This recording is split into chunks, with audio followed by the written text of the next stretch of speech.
Je reconnais que Guégan a une voix absolument formidable et du talent.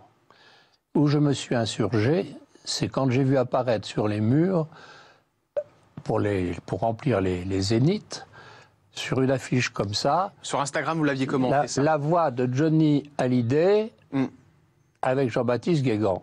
J'ai trouvé ça scandaleux. Je trouvais ça, c'est l'escroquerie, c'est pas bien. Puis c'est faire du mal à l'artiste, en l'occurrence. Oui. Moi, je le trouve formidable, Jean-Baptiste Guégan. Je trouve qu'il fait sa carrière. Et maintenant, il fait ses trucs en plus à lui.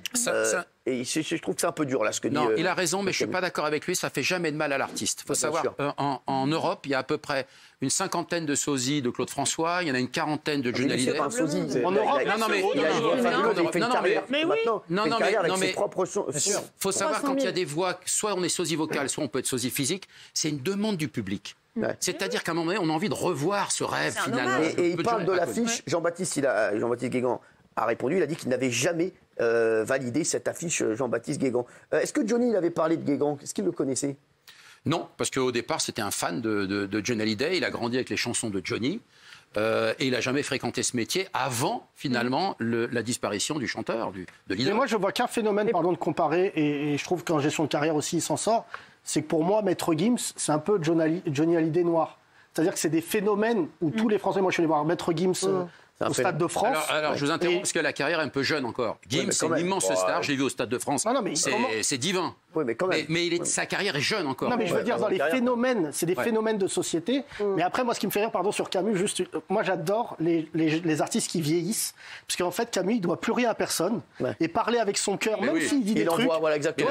Bigard, moi, qui pète les plombs sur France Bleu, j'ai chialé de rire pendant une semaine. Comme ça, il dit, bon, voilà, Jean-Marie, t'es plus avec nous. D'ailleurs, c'est un mec, je voulais le dire, il y a plein d'humoristes qui ont taclé, je voulais dire à Jean-Marie Bigard, et je le dis ce soir. C'est un amour de mec. Voilà. Il faut arrêter de dire que Jean-Marie Bigard, il est ringard. C'est un peu quelque part une star à la Johnny dans l'humour. Il faut respecter le parcours des anciens. Et bon, là, il pète les plombs. Le confinement lui a pas fait le plus grand bien. Et j'ai chialé de rire parce que même l'animatrice, elle disait d'accord, Jean-Marie, calme-toi, on est avec toi. Mais juste dire que ces mecs-là, ils parlent maintenant avec le cœur parce que, comme disait Liane, ils n'ont plus rien à prouver. Mais en fait, la performance de Johnny Hallyday, c'est d'avoir traversé le temps. Liane Folly le sait bien. Ouais. Quand on commence une carrière, on ne sait pas si ça va durer 3 ans, regardez par exemple 2 étés, ou 2 semaines, voilà, 3 jours, je sais pas.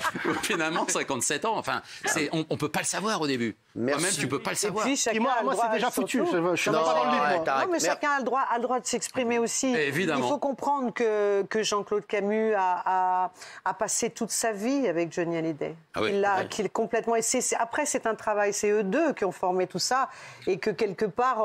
moi, ce jeune homme aussi, Guégan, il a énormément de talent. Donc il faut aussi comprendre les deux côtés. Il a vendu quand même. Nicolas Pernikov, 2 minutes. Vous savez très bien qu'il y avait une particularité. Là, Johnny aussi, c'était qu'il avait une doublure de voix en permanence. Vous savez oui, ça c'est vrai. De temps en temps, il ne pouvait plus chanter. Il y a eu Éric Bamy pendant très longtemps, qui est noir, qui a d'ailleurs chanté à l'époque, je crois, Mamma Mia, qui avait fait une reprise de Mamma Mia. Et Jean-Claude Camus ne voulait pas que ces doublures de voix puissent à un moment donné se mettre à l'avant de la scène.